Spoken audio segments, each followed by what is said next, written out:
श्रीगणेशाय नमः। श्रीसरस्वत्यै नमः। श्रीवेदव्यासाय नमः। श्रीमन महर्षि वेदव्यास प्रणीत श्री महाभारत। आज हम सप्ततितमोध्याय 70वां अध्याय श्रवण करेंगे। तपोवन और कण्व के आश्रम का वर्णन तथा राजा दुष्यंत का उस आश्रम में प्रवेश।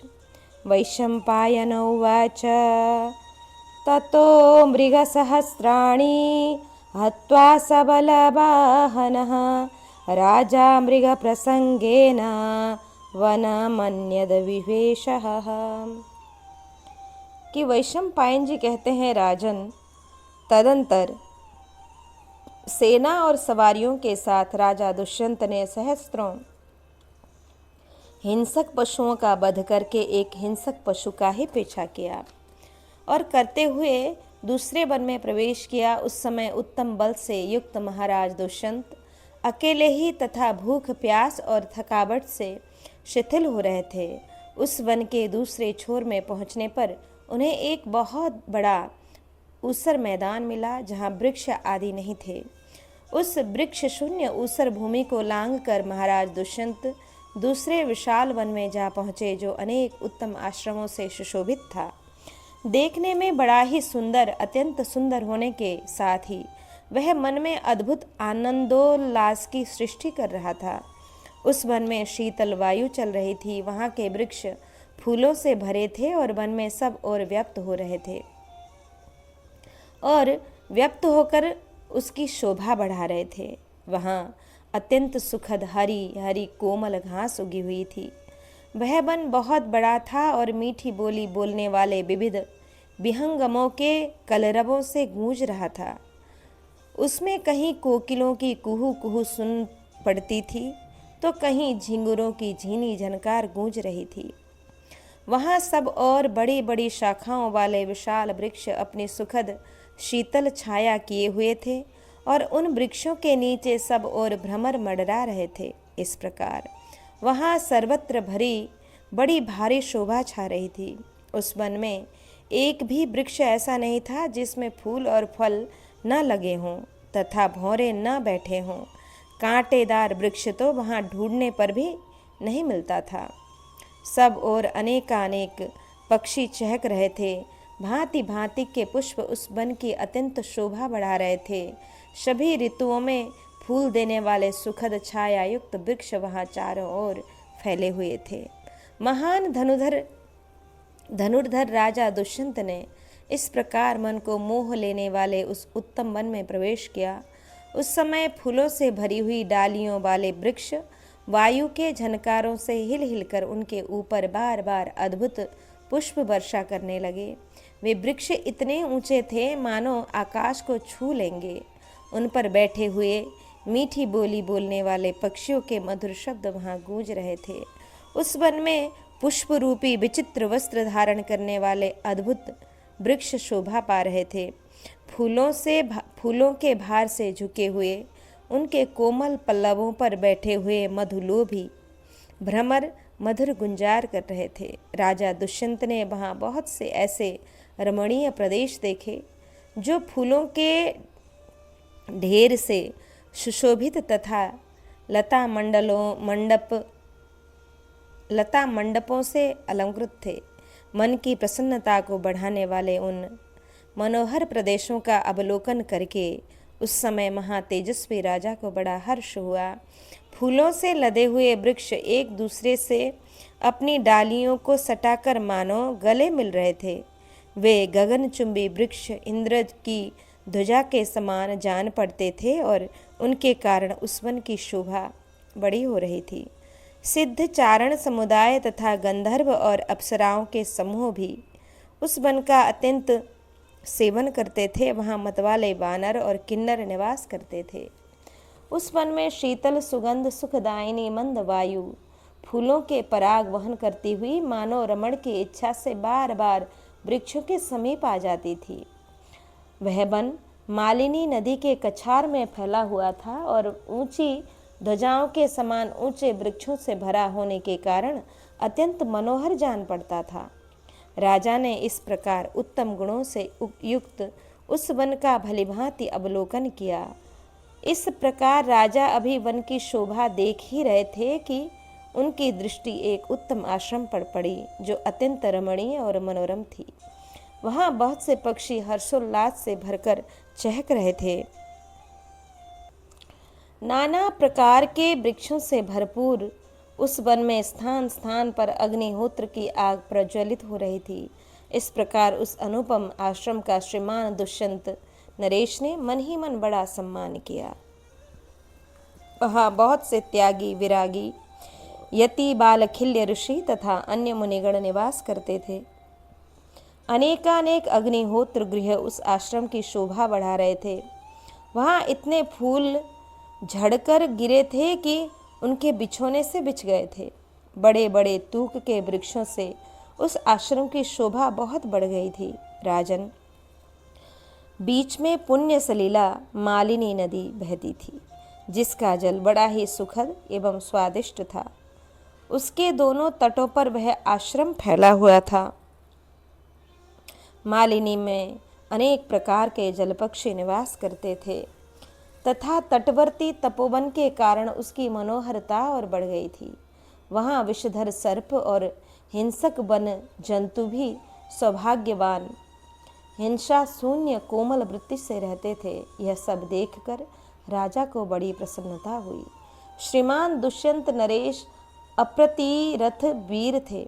उस समय उनकी समानता करने वाला भूमंडल में दूसरा कोई रथी योद्धा नहीं था। वे उक्त आश्रम के समीप जा पहुँचे। देवताओं के लोक सा प्रतीत होता था वह, और वह आश्रम सब ओर से अत्यंत मनोहर था।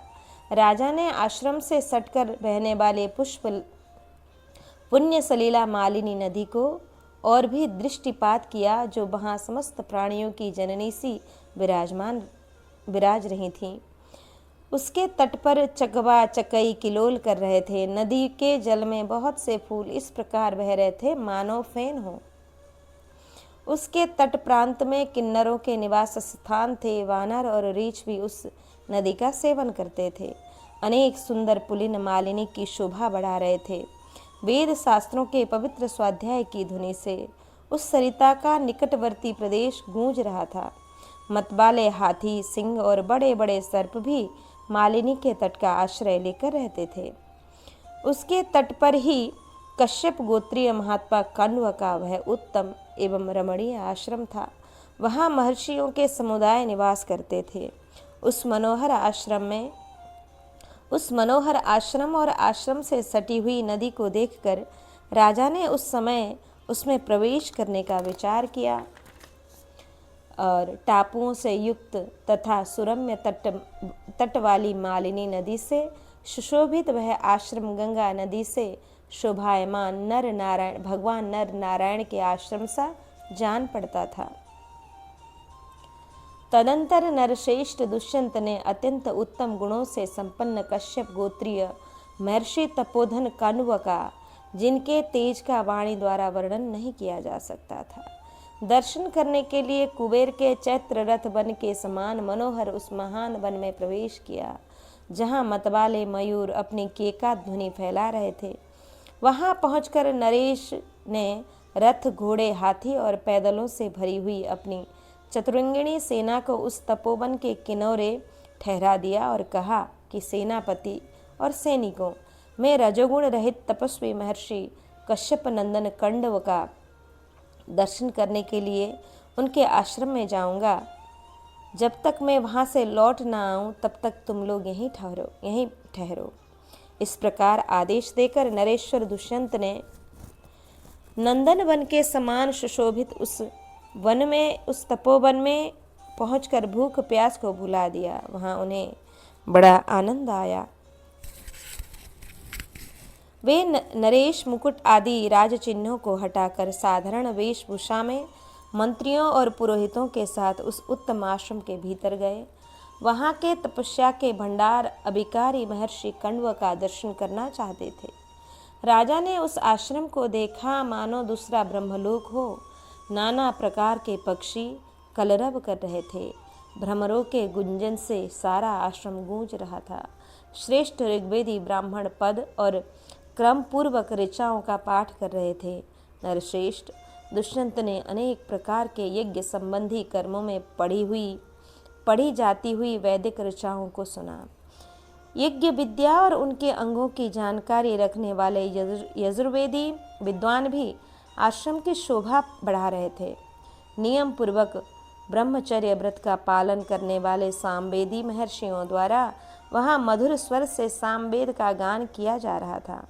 मन को संयम में रखकर नियम पूर्वक उत्तम व्रत का पालन करने वाले सामवेदी और अथर्ववेदी ब्राह्मण महर्षि भारुंड संज्ञक साम मंत्रों के गीत गाते और अथर्ववेद के मंत्रों का उच्चारण करते थे, जिससे उस आश्रम की बड़ी शोभा हो रही थी।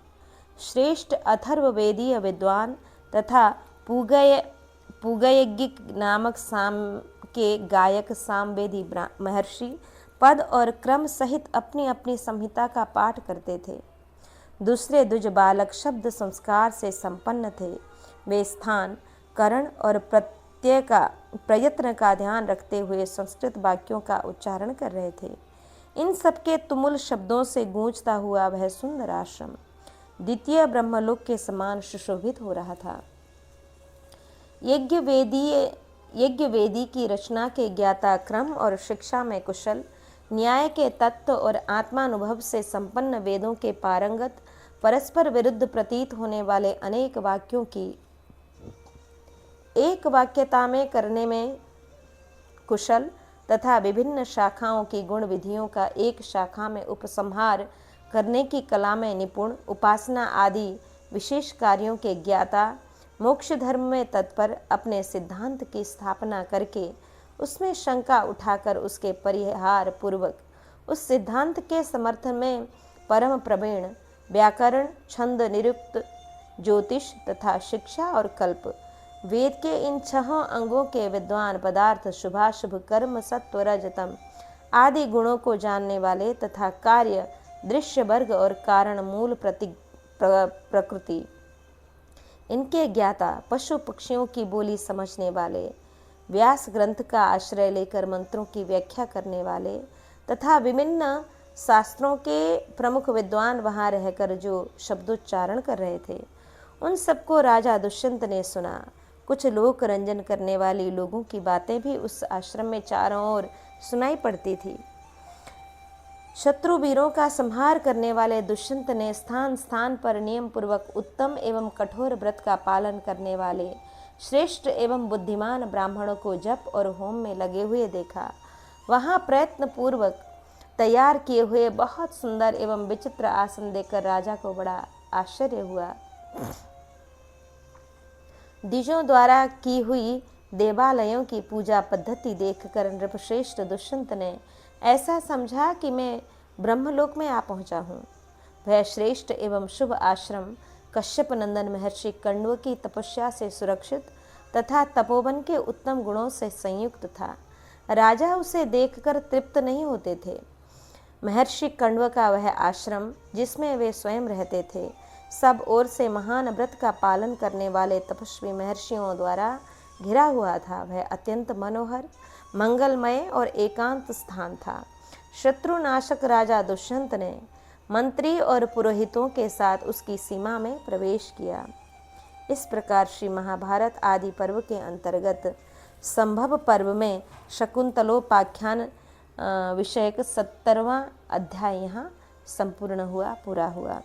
अब हम 1सप्ततितमोध्याय 71 अध्याय श्रवण करेंगे।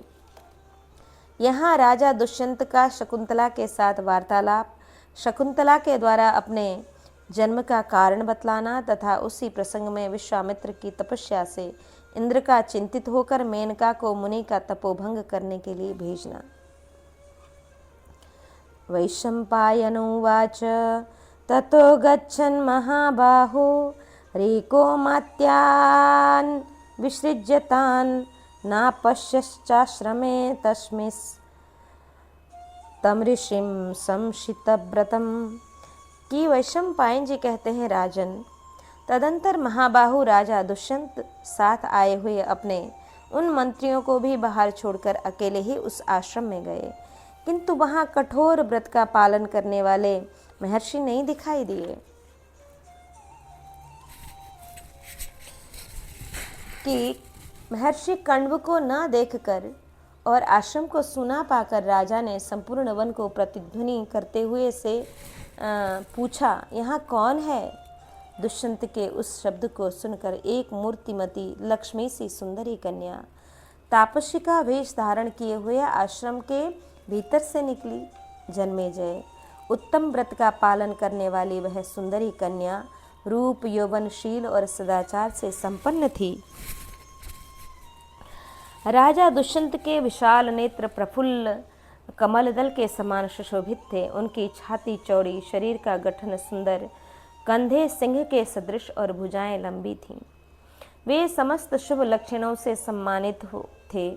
श्याम नेत्रों वाली उस शुभ लक्षणा कन्या ने सम्मान्य राजा दुष्यंत को देखते ही मधुर वाणी में उनके प्रति सम्मान का भाव प्रदर्शित करते हुए शीघ्रतापूर्वक स्पष्ट शब्दों में कहा, अतिथि देव, आपका स्वागत है।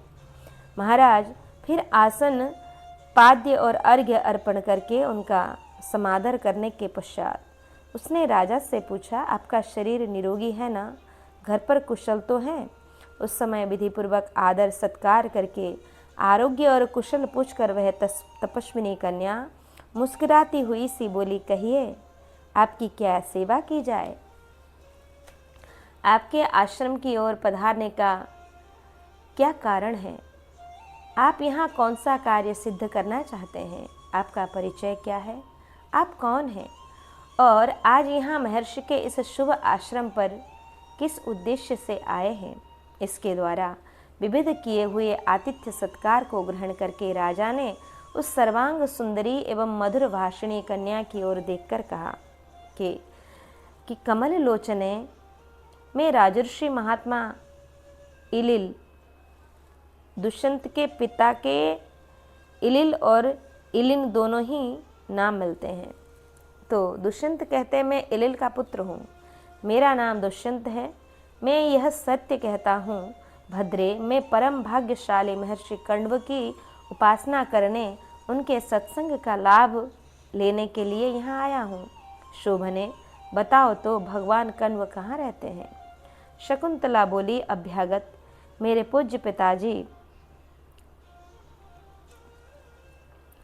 फल लाने के लिए आश्रम से बाहर गए हैं, अतः 2 घड़ी प्रतीक्षा कीजिए, लौटने पर उनसे मिलिएगा। वैशंपायन जी कहते हैं, जन्मेजय, राजा दुष्यंत ने देखा महर्षि कण्व आश्रम पर नहीं है और वह तापसी कन्या उन्हें वहाँ ठहरने के लिए कह रही है। साथ ही उसकी दृष्टि इस बात की ओर भी गई कि यह कन्या सर्वांग सुंदरी, अपूर्व शोभा से संपन्न तथा मनोहर मुस्कान से सुशोभित, इसका शरीर सौंदर्य की प्रभा से प्रकाशित हो रहा है। तपस्या तथा इन इंद्रियों के संयम ने इससे अपूर्व तेज भर दिया। यह अनुपम रूप और नई जवानी से उद्भासित हो रही है। यह सब सोचकर राजा ने पूछा, मनोहर कटि प्रदेश से सुशोभित सुंदरी, तुम कौन हो? किसकी पुत्री हो और किस लिए इस वन में आई हो? शोभने, तुमने ऐसे अद्भुत रूप और गुणों का विकास तुममें ऐसे अद्भुत गुण और रूपों का विकास कैसे हुआ? शोभे, तुमने दर्शन मात्र से मेरे मन को हर लिया है। कल्याणी, मैं तुम्हारा परिचय जानना चाहता हूँ, अतः मुझे सब कुछ ठीक ठीक बताओ। हाथी की सूंड के समान जांघों वाली मतवाली सुंदरी, मेरी बात सुनो। मैं राजर्षि पुरु के वंश में उत्पन्न राजा दुष्यंत हूँ। आज मैं अपनी पत्नी बनाने के लिए तुम्हारा वरण करता हूँ। क्षत्रिय कन्या के सिवा दूसरी किसी स्त्री की ओर मेरा मन कभी नहीं जाता। अनान्य ऋषि पुत्रियों, अपने से भिन्न वर्ण की कुमारियों तथा पराई स्त्रियों की ओर भी मेरे मन की गति नहीं होती। मधुर भाषिणी, तुम्हें यह ज्ञात होना चाहिए कि मैं अपने मन को पूर्णतः संयम में रखता हूँ। ऐसा होने पर भी तुम पर मेरा अनुराग हो रहा है, अतः तुम क्षत्रिय कन्या ही हो। बताओ, तुम कौन हो भीरू? ब्राह्मण की कन्या की ओर आकृष्ट होना मेरे मन को कदापि सह्य नहीं है।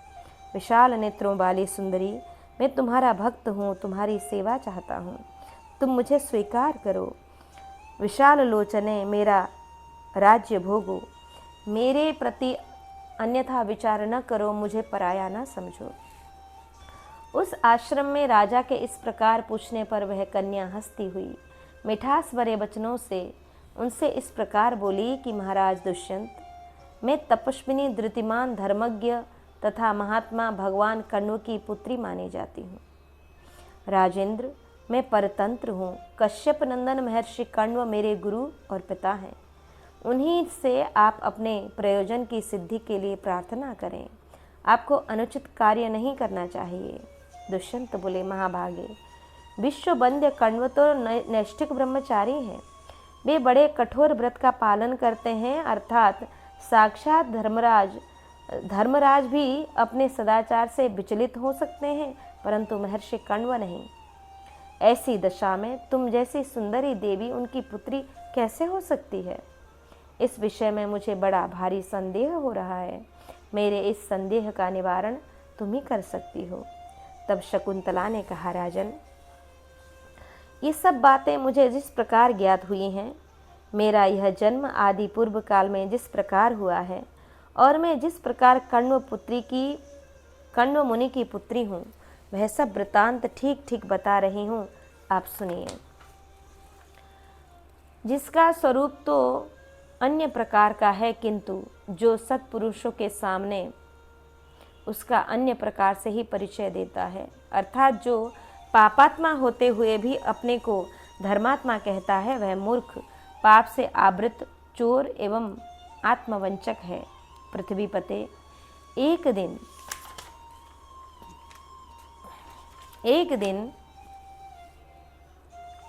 किसी ऋषि ने यहाँ आकर मेरे जन्म के संबंध में मुझसे पूछा, कश्यप नंदन, आप तो ऊर्ध्वरेता ब्रह्मचारी हैं, फिर यह शकुंतला कहाँ से आई? आपसे पुत्री का जन्म कैसे हुआ, यह मुझे सच सच बताइए। उस समय भगवान कण्व ने उससे जो बात बताई वही कहती हूँ, सुनिए। कि कण्व ने कहा कि पहले की बात है, महर्षि विश्वामित्र बड़ी भारी तपस्या कर रहे थे। उन्होंने देवताओं के स्वामी इंद्र को अपनी तपस्या से अत्यंत संताप में डाल दिया। इंद्र को यह भय हो गया कि तपस्या से अधिक शक्तिशाली होकर ये विश्वामित्र मुझे अपने स्थान से भ्रष्ट कर देंगे। अतः उन्होंने मेनका से इस प्रकार कहा, मेनके, अप्सराओं के जो दिव्य गुण हैं वे तुम में सबसे अधिक हैं। कल्याणी, तुम मेरा भला करो और मैं तुमसे जो बात कहता हूँ सुनो। वे सूर्य के समान तेजस्वी महातपस्वी विश्वामित्र घोर तपस्या में संलग्न हो मेरे मन को कंपित कर रहे हैं। सुंदरी मेनके, उन्हें तपस्या से विचलित करने का यह महान भार मैं तुम्हारे ऊपर छोड़ता हूँ। विश्वामित्र का अंतःकरण शुद्ध है, उन्हें पराजित करना अत्यंत कठिन है और वे इस समय घोर तपस्या में लगे हुए हैं। अतः ऐसा करो जिससे वे मुझे अपने स्थान से भ्रष्ट न कर सकें। तुम उनके पास जाकर उन्हें लुभाओ, उनकी तपस्या में विघ्न डाल दो और इस प्रकार मेरे विघ्न के निवारण का उत्तम साधन प्रस्तुत करो। बरारोहे अपने रूप, जवानी, मधुर स्वभाव, हाव भाव, मंद मुस्कान और सरस वार्तालाप आदि के द्वारा मुनि को लुभाकर उन्हें तपस्या से निवृत्त कर दो। मेनका बोली, देवराज, भगवान विश्वामित्र बड़े भारी तेजस्वी और महान तपस्वी हैं। वे क्रोधी भी बहुत हैं। उनके इस स्वभाव को आप भी जानते हैं। जिन महात्मा के तेज, तप और क्रोध से आप भी उद्विग्न हो उठते हैं, उनसे मैं कैसे नहीं डरूंगी। विश्वामित्र ऋषि वे ही हैं जिन्होंने महाभाग महर्षि वशिष्ठ का उनके प्यारे पुत्रों से सदा के लिए वियोग करा दिया, जो पहले क्षत्रिय कुल में उत्पन्न होकर भी तपस्या के बल से ब्राह्मण बन गए, जिन्होंने अपने शौच स्नान की सुविधा के लिए अगाध जल से भरी हुई उस दुर्गम नदी का निर्माण किया, जिसे लोक में सब मनुष्य अत्यंत पुण्यमयी कौशिकी नदी के नाम से जानते हैं। विश्वामित्र महर्षि वे ही हैं जिनकी पत्नी का पूर्व काल में संकट के समय शापवश व्याध बने हुए धर्मात्मा राजर्षि मतंग ने भरण पोषण किया था। दुर्भिक्ष बीत जाने पर उन शक्तिशाली मुनि ने पुनः आश्रम पर आकर उस नदी का नाम पारा रख दिया था।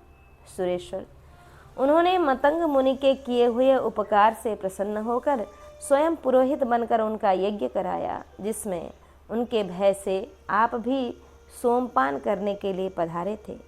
उन्होंने ही कुपित होकर दूसरे लोक की सृष्टि की और नक्षत्र संपत्ति से रूठकर प्रतिश्रवण आदि नूतन नक्षत्रों का निर्माण किया था। वे ही महात्मा हैं जिन्होंने गुरु के शाप से हीनावस्था में पड़े हुए राजा त्रिशंकु को भी शरण दी थी। उस समय यह सोचकर कि विश्वामित्र महर्षि वशिष्ठ के शाप से कैसे छुड़ा देंगे, देवताओं ने उनकी अवहेलना करके त्रिशंकु के यज्ञ की वह सारी सामग्री नष्ट कर दी, परंतु महातेजस्वी शक्तिशाली विश्वामित्र ने दूसरी यज्ञ सामग्रियों की सृष्टि कर ली थी तथा उन महातपस्वी ने त्रिशंकु को स्वर्गलोक में पहुंचा दिया था।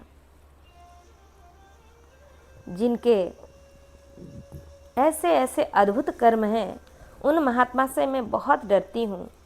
प्रभु, जिससे वे कुपित हों मुझे भस्म न कर दें, ऐसे कार्य के लिए मुझे आज्ञा दीजिए। वे अपने तेज से संपूर्ण लोकों को भस्म कर सकते हैं, पैर के आघात से पृथ्वी को कपा सकते हैं, विशाल मेरु पर्वत को छोटा बना सकते हैं और संपूर्ण दिशाओं में तुरंत उलटफेर कर सकते हैं। ऐसे प्रज्वलित अग्नि के समान तेजस्वी, तपस्वी और जितेंद्रिय महात्मा का मुझ जैसी नारी कैसे स्पर्श कर सकती है। सुरश्रेष्ठ, अग्नि जिनका मुख है, सूर्य और चंद्रमा जिनकी आंखों के तारे हैं और काल जिनकी जिह्वा है, उन तेजस्वी महर्षि को मेरी जैसी स्त्री कैसे छू सकती है। यमराज, चंद्रमा, महर्षिगण, साध्यगण, विश्वदेव और संपूर्ण बालखिल्य ऋषि, ये भी जिनके प्रभाव से उद्विग्न रहते हैं, उन विश्वामित्र मुनि से मेरी जैसी स्त्री कैसे नहीं डरेगी। सुरेंद्र, आपके इस प्रकार वहाँ जाने का आदेश देने पर मैं उन महर्षि के समीप कैसे नहीं जाऊंगी। किंतु देवराज, पहले मेरी रक्षा का कोई उपाय सोचिए, जिससे सुरक्षित रहकर मैं आपके कार्य की सिद्धि के लिए चेष्टा कर सकूं। देव, मैं वहाँ जाकर जब क्रीड़ा में निमग्न हो जाऊं, उस समय वायुदेव आवश्यकता समझकर मेरा वस्त्र उड़ा दें और उस कार्य में आपके प्रसाद से कामदेव भी मेरे सहायक हों। जब मैं ऋषि को लुभाने लगूं, उस समय वन से सुगंध भरी वायु चलनी चाहिए। तथास्तु कहकर इंद्र ने जब इस प्रकार की व्यवस्था कर दी, तब मेनका विश्वामित्र मुनि के आश्रम पर गईं। इस प्रकार श्री महाभारत आदि पर्व के अंतर्गत संभव पर्व में शकुंतलोपाख्यान विषय के यहाँ 71वां अध्याय पूरा हुआ। अब हम 270तमोध्याय 72 अध्याय श्रवण करें। इसमें मेनका विश्वामित्र मिलन, कन्या की उत्पत्ति, शकुंत पक्षियों के द्वारा उसकी रक्षा और कण्व उसे अपने आश्रम पर लाकर शकुंतला नाम रखकर पालन करना, यह प्रसंग हम श्रवण करेंगे। कण्व उवाच एवमुक्तस्तया शक्रः संदिदेश सदा गतिं प्रतिष्ठत तदा काले मेनका वायुना सह। कि महर्षि कण्व ने पूर्वोक्त ऋषि से शेष वृत्तांत इस प्रकार कहा। मेनका के ऐसा कहने पर इंद्रदेव ने वायु को उसके साथ जाने का आदेश दिया। तब मेनका वायुदेव के साथ समयानुसार वहाँ से प्रस्थित हुई। वन में पहुंचकर भीरू स्वभाव वाले सुंदरी मेनका ने एक आश्रम में विश्वामित्र मुनि को तप करते देखा और वे तपस्या द्वारा अपने समस्त पाप दग्ध कर चुके थे। उस समय महर्षि को प्रणाम करके वह अप्सरा उनके समीपवर्ती स्थान में ही भांति भांति की क्रीड़ाएं करने लगी। इतने में ही वायु ने मेनका का चंद्रमा के समान उज्जवल वस्त्र उसके शरीर से हटा दिया। यह देख सुंदरी मेनका लजाकर वायुदेव को कोसती एवं मुस्कुराती हुई सी वह वस्त्र लेने की इच्छा से तुरंत ही उस स्थान की ओर दौड़ गई जहाँ वह गिरा था।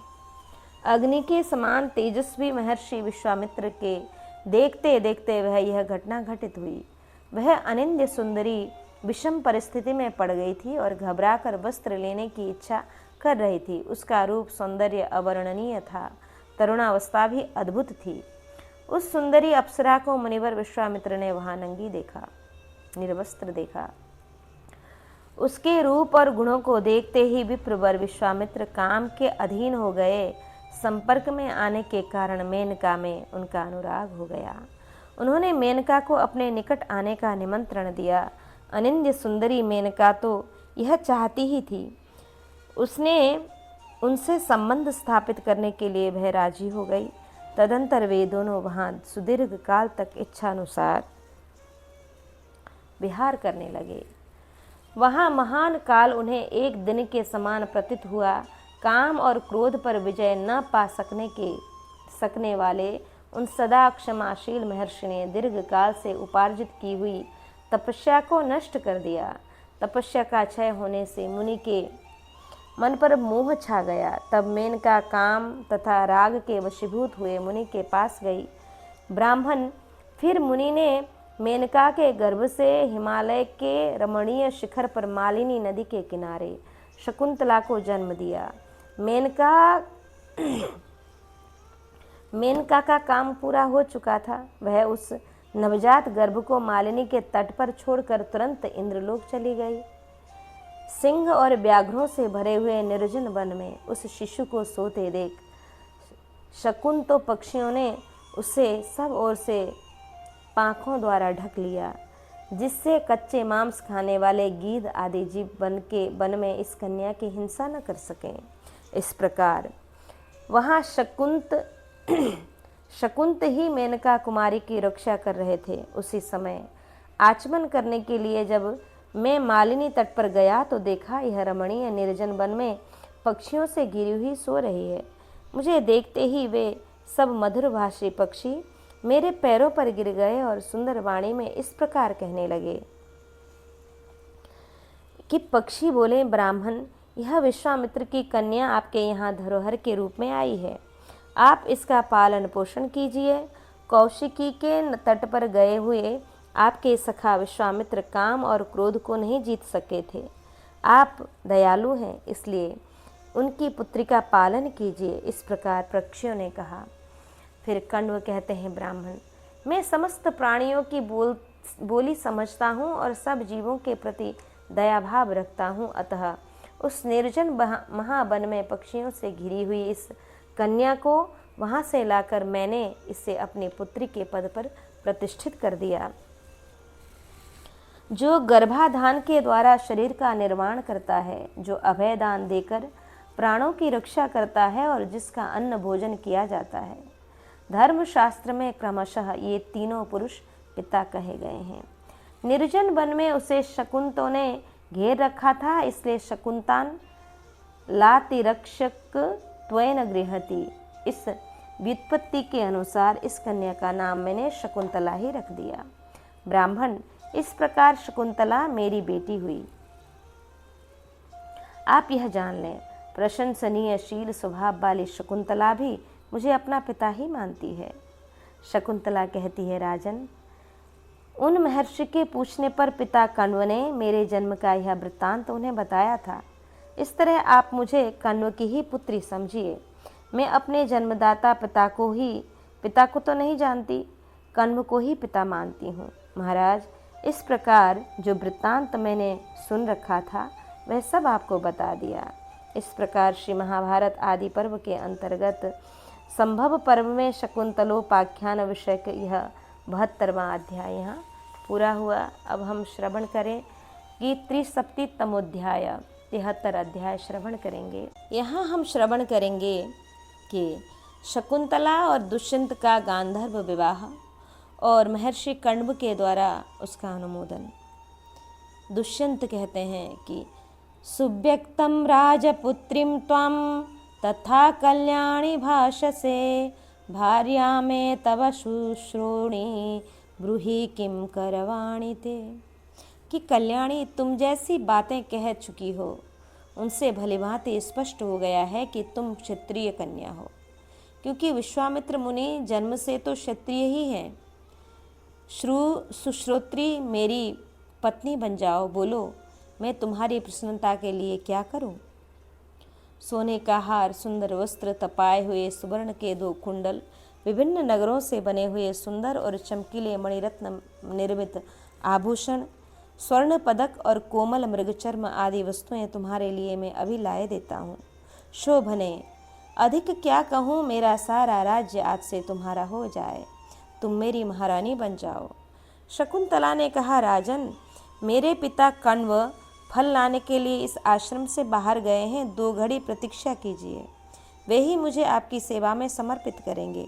महाराज, पिता ही मेरे प्रभु हैं, उन्हें ही मैं सदा अपना सर्वोत्कृष्ट देवता मानती हूँ। पिताजी मुझे जिसको सौंप देंगे वही मेरा पति होगा।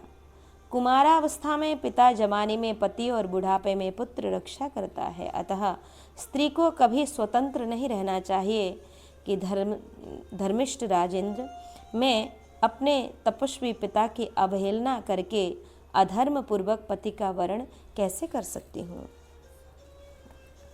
दुष्यंत ने कहा, मामैवं पद शुश्रोणी तपोराशिम दयात्मकम। कि सुंदरी, ऐसा न कहो, तपोराशि महात्मा कण्व बड़े दयालु हैं। शकुंतला ने कहा, राजन, ब्राह्मण क्रोध के द्वारा ही प्रहार करते हैं, वे हाथ में लोहे का हथियार नहीं धारण करते। अग्नि अपने तेज से, सूर्य अपनी किरणों से, राजा दंड से और ब्राह्मण क्रोध से दग्ध करते हैं।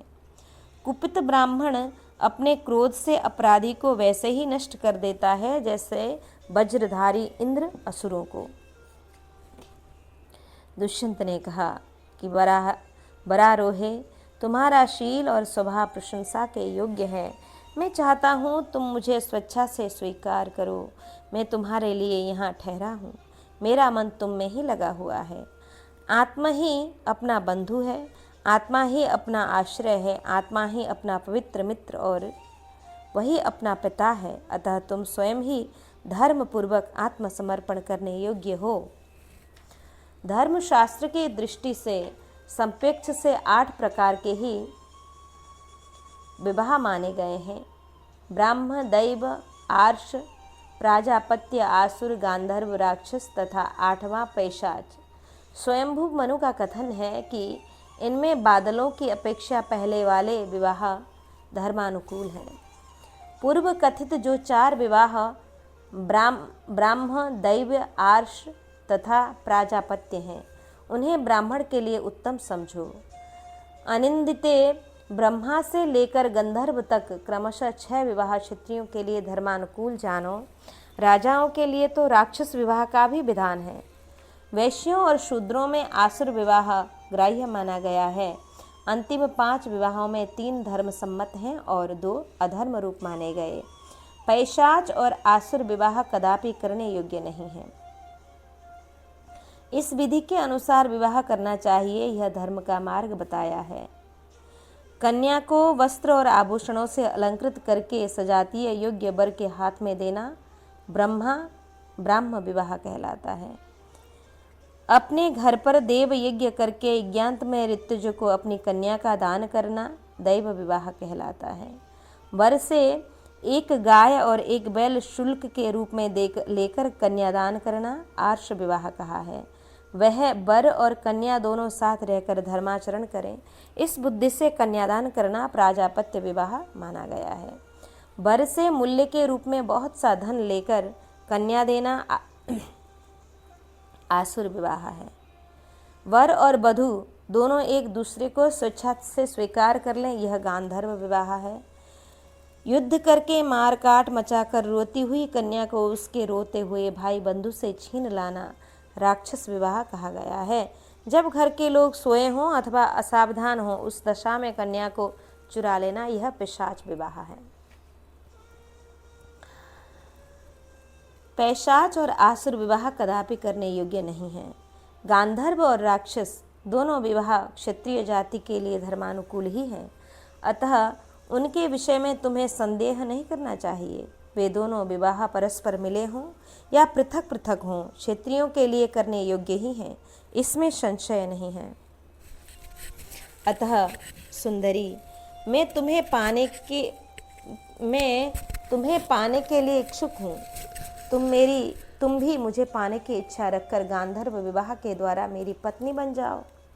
शकुंतला ने कहा, पौरव श्रेष्ठ, यदि यह गांधर्व विवाह धर्म का मार्ग है, यदि आत्मा स्वयं ही अपना दान करने में समर्थ है, तो इसके लिए मैं तैयार हूँ। किंतु प्रभु, मेरी एक शर्त है, उसे सुन लीजिए और उसका पालन करने के लिए मुझसे सच्ची प्रतिज्ञा कीजिए। वह शर्त क्या है, यह मैं एकांत में आपसे कह रही हूँ। महाराज दुष्यंत, मेरे गर्भ से आपके द्वारा जो पुत्र उत्पन्न हो, वही आपके बाद युवराज हो, ऐसी मेरी इच्छा है। यह मैं आपसे सत्य कहती हूँ। यदि यह शर्त इसी रूप में आपको स्वीकार हो, तो आपके साथ मेरा समागम हो सकता है। वैशंपायन जी कहते हैं, जन्मेजय, शकुंतला की यह बात सुनकर राजा दुष्यंत ने बिना कुछ सोचे विचारे उत्तर दे दिया कि ऐसा ही होगा। वे शकुंतला से बोले, सुचिस्मिते, मैं शीघ्र तुम्हें अपने नगर में ले चलूँगा। सुश्रोणी, तुम राजभवन में ही रहने योग्य हो, मैं तुमसे यह सच्ची बात कहता हूँ। ऐसा कहकर राजर्षि दुष्यंत ने अनिंद्या गामिनी शकुंतला का विधिपूर्वक पाणी ग्रहण किया और उसके साथ एकांतवास किया। फिर उसे विश्वास दिलाकर वहाँ से विदा हुए। जाते समय उन्होंने बार बार कहा, पवित्र मुस्कान वाली सुंदरी, मैं तुम्हारे लिए चतुरंगिणी सेना भेजूंगा और उसी के साथ अपने राजभवन में बुलवाऊंगा। अनिंद्य गामिनी शकुंतला ने ऐसा कहकर राजर्षि दुष्यंत ने उसे अपनी भुजाओं में भर लिया और उसकी ओर मुस्कुराते हुए देखा। देवी शकुंतला राजा की परिक्रमा करके खड़ी थी। उस समय उन्होंने उसे हृदय से लगा लिया। शकुंतला के मुख पर आंसुओं की धारा बह चली और वह नरेश के चरणों में गिर पड़ी। राजा ने देवी शकुंतला को फिर उठाकर बार बार कहा, राजकुमारी, चिंता न करो, मैं अपने पुण्य की शपथ खाकर कहता हूँ, तुम्हें अवश्य बुला लूँगा। वैशंपायन जी कहते हैं, जन्मेजय, इस प्रकार शकुंतला से प्रतिज्ञा करके नरेश्वर राजा दुष्यंत आश्रम से चल दिए। उनके मन में महर्षि कण्व की ओर से बड़ी चिंता थी कि तपस्वी भगवान कण्व यह सब सुनकर न जाने क्या कर बैठेंगे। इस तरह चिंता करते हुए ही राजा ने अपने नगर में प्रवेश किया। उनके गए 2 घड़ी बीती थी कि महर्षि कण्व भी आश्रम पर आ गए, परंतु शकुंतला लज्जावश पहले के समान पिता के समीप नहीं गई। तत्पश्चात वह डरती हुई महर्षि के निकट धीरे धीरे गई। फिर उसने उनके लिए आसन लेकर बिछाया। शकुंतला इतनी लज्जित हो गई थी कि महर्षि से कोई बात तक न कर सकी। भरत श्रेष्ठ, वह अपने धर्म से गिर जाने के कारण भयभीत सी हो रही थी। जो कुछ समय पहले तक स्वाधीन ब्रह्मचारिणी थी, वही उस समय अपना दोष देखने के कारण घबरा गई थी। शकुंतला को लज्जा में डूबी हुई देख महर्षि कण्व ने उनसे कहा कि बेटी, तू सलज्ज रहकर ही दीर्घायु होगी। अब पहले जैसी चपल न रह सकेगी। शुभे, सारी बातें स्पष्ट बता, भय न कर। वैशंपायन जी कहते हैं, राजन, पवित्र मुस्कान वाली वह सुंदरी अत्यंत सदाचारिणी थी, तो भी अपने व्यवहार से लज्जा का अनुभव करती हुई महर्षि कण्व से बड़ी कठिनाई के साथ गदगद कंठ होकर बोली कि तात, इलिल कुमार महाराज दुष्यंत इस वन में आए थे। दैव योग से इस आश्रम पर भी उनका आगमन हुआ और मैंने उन्हें अपना पति स्वीकार कर लिया। पिताजी, आप उन पर प्रसन्न हो। वे महायशस्वी नरेश अब मेरे स्वामी हैं। इसके बाद का सारा वृत्तांत आप दिव्य ज्ञान दृष्टि से देख सकते हैं। क्षत्रिय कुल को अभय दान देकर उन पर कृपा दृष्टि करें। महातपस्वी भगवान कण्व दिव्य ज्ञान से संपन्न थे। वे दिव्य दृष्टि से देखकर शकुंतला की तत्कालिक अवस्था को जान गए, अतः प्रसन्न होकर बोले कि भद्रे, आज तुमने मेरी अवहेलना करके जो एकांत में किसी पर पुरुष के साथ संबंध स्थापित किया है, वह तुम्हारे धर्म का नाशक नहीं है। क्षत्रिय के लिए गांधर्व विवाह श्रेष्ठ कहा गया है। स्त्री और पुरुष दोनों एक दूसरे को चाहते हों, उस दशा में उन दोनों का एकांत में ही मंत्रहीन संबंध स्थापित होता है, उसे गांधर्व विवाह कहते हैं। शकुंतले, महामना दुष्यंत धर्मात्मा और श्रेष्ठ पुरुष हैं, वे तुम्हें चाहते थे। तुमने योग्य पति के साथ संबंध स्थापित किया है, इसलिए लोक में तुम्हारे गर्भ से एक महाबली और महात्मा पुत्र उत्पन्न होगा, जो समुद्र से घिरी हुई इस समूची पृथ्वी का उपभोग करेगा। शत्रुओं पर आक्रमण करने वाले उस महामना चक्रवर्ती नरेश की सेना सदा अप्रतिहत होगी, उसकी गति को कोई रोक नहीं सकेगा। तदंतर शकुंतला ने उनके लाए हुए फल के भार को लेकर यथास्थान रख दिया। फिर उनके दोनों पैर धोए तथा जब वे भोजन और विश्राम कर चुके, तब वह मुनि से इस प्रकार बोली कि भगवन, मैं पुरुषों में श्रेष्ठ राजा दुष्यंत का पति रूप में वर्ण किया है मैंने, अतः मंत्रियों सहित उन नरेश पर आपको कृपा करनी चाहिए। कण्व बोले, उत्तम वर्ण वाली पुत्री, मैं तुम्हारे भले के लिए राजा दुष्यंत पर भी प्रसन्न ही हूँ। सुचिस्मिते, अब तक तेरे बहुत से ऋतु व्यर्थ बीत गए हैं, इस बार यह सार्थक हुआ है। अनघे, तुम्हें पाप नहीं लगेगा। शुभे, तुम्हारी जो इच्छा हो वह वर मुझसे मांग लो। तब वैशंपायन जी कहते हैं, जन्मेजय, तब शकुंतला ने दुष्यंत के हित की इच्छा से यह वर मांगा कि पुरुवंशी नरेश सदा धर्म में स्थिर रहे और वे कभी राज्य से भ्रष्ट न हो। उस समय धर्मात्माओं में श्रेष्ठ कण्व ने उससे कहा, एवमस्तु, ऐसा ही हो। यह कहकर उन्होंने मूर्तिमती लक्ष्मी सी पुत्री शकुंतला का दोनों हाथों से स्पर्श किया और कहा कि बेटी, आज से तू महात्मा राजा दुष्यंत की महारानी है। अतः पतिव्रता स्त्रियों का जो वर्ताव तथा सदाचार है, उसका निरंतर पालन करना। इस प्रकार श्री महाभारत आदि पर्व के अंतर्गत संभव पर्व में शकुंतलोपाख्यान विषयक 73वां अध्याय यहाँ पूरा हुआ। आज हमने श्रवण किया तपोवन और कण्व के आश्रम का वर्णन तथा राजा दुष्यंत का उस आश्रम में प्रवेश करना, राजा दुष्यंत का शकुंतला के साथ वार्तालाप, शकुंतला के द्वारा अपने जन्म का कारण बतलाना तथा उसी प्रसंग में विश्वामित्र की तपस्या से इंद्र का चिंतित होकर मेनका को कुपित तपोभंग करने के लिए भेजना और मेनका विश्वामित्र मिलन, कन्या की उत्पत्ति, शकुंत पक्षियों के द्वारा उसकी रक्षा और कण्व का उसे अपने आश्रम पर लाकर शकुंतला का नाम रखकर पालन करना, शकुंतला और दुष्यंत का गांधर्व विवाह और महर्षि कण्व के द्वारा उसका अनुमोदन हमने श्रवण किया। आज का पारायण यहाँ हम विश्राम लेते हैं। कल फिर दूसरे प्रसंग को आगे बढ़ाते हुए श्रवण करेंगे श्री महाभारत। जय जय श्री राधे श्याम।